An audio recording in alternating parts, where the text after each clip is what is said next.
One day, when I finally get what I want, I'll be happy. It's just I've been waiting on this day for my entire life. I thought I'd feel different.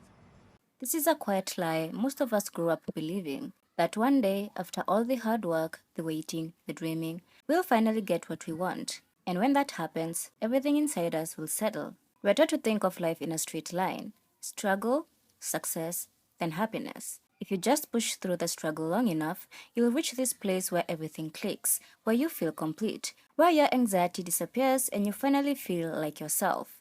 We imagine a version of ourselves that is calmer, happier, and more complete, as if all the noise in our head is just temporary and will disappear the moment we arrive. So we build our lives around that idea. We tell ourselves that the stress is worth it, and one day it will all make sense. One day it will all feel right. But what happens when that day actually comes? What happens when you finally get everything you thought you wanted?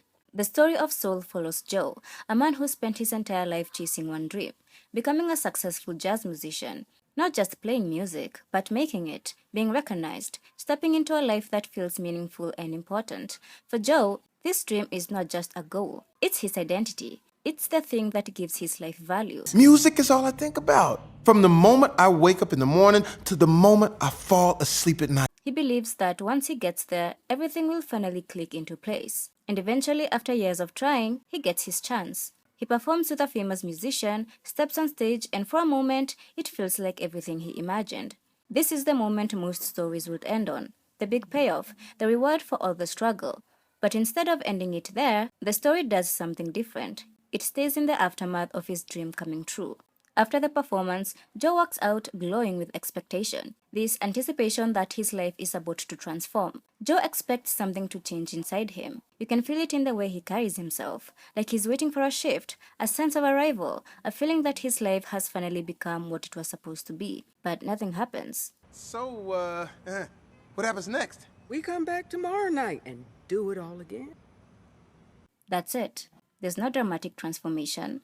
And in that moment, you can see it in his face: the confusion, the disappointment, the realization that this thing that he built his entire life around did not give him what he thought it would. It didn't fix anything, it just became part of his routine. We're so used to thinking of life as a straight path, where the struggle leads to success, and success leads you to happiness. But real life doesn't follow that structure. Getting what you want does not end your desires, it changes them. It doesn't solve your internal struggles, it just removes the distraction that kept you from noticing them. Before, you could blame your unhappiness on the fact that you hadn't made it yet. You could say, well, I'll feel better when I get there. This isn't about my career, Mom. It's my reason for living. But once you are there, the excuse disappears and you're left with something much harder to face. You're left with yourself, exactly as you were before, just in a different setting. Now, as humans, we adapt very quickly. The things that once felt exciting and new eventually become normal. The dream job turns into just a job, and the life you once imagined becomes your everyday reality. And because of that, it loses the emotional weight you gave it. This is where the feeling of finally getting what you want often fades faster than you expect.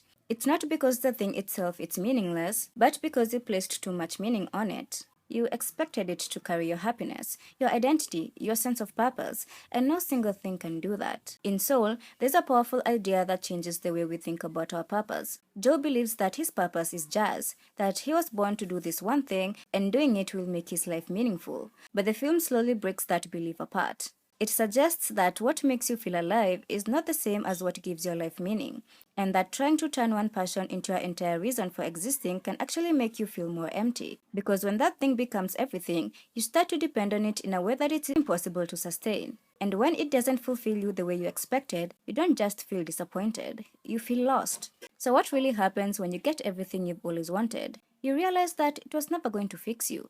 You realize that the version of your happiness you are chasing was built on a misunderstanding, that you thought happiness was something waiting for you in the future, something tied to a specific outcome. Because when your happiness is conditional, when it's tied to some future version of yourself, you're always postponing it. You're always saying, not yet, not this version of me. I'm just afraid that if I died today, that my life would have amounted to nothing. And that mindset doesn't disappear when you succeed. You realize that the happiest version of you was always something you had to learn how to experience in the present, in the ordinary moments you kept overlooking, the feeling of sunlight on your skin, a random conversation, a slice of pizza. Maybe skywatching can be my spark, or walking. I'm really good at walking. Those really aren't purposes, 22. That's just regular old living. The problem was not that your dreams were wrong, it's that you expected them to save you. And this is where the shift has to happen, not only in your goals, but your expectations. It's okay to want things, to chase something bigger, to have ambition and direction, but those things cannot be the foundation of your happiness.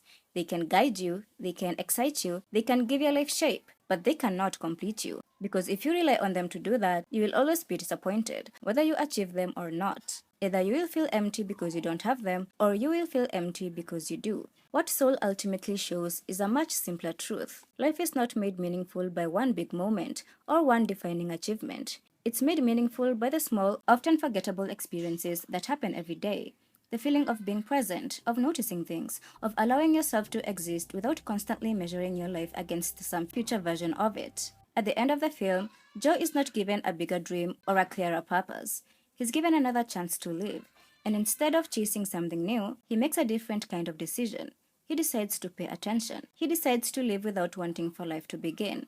Because the truth is, you have to stop treating happiness like a destination and start seeing it as something that is in everything. There is no version of your life where everything is perfect and complete. There is only this moment and the way you choose to live it. Thank you for watching this video. If you like more videos like this, please comment, like, and subscribe. Tell me which part of the video you relate to the most, and I will see you next time. Bye!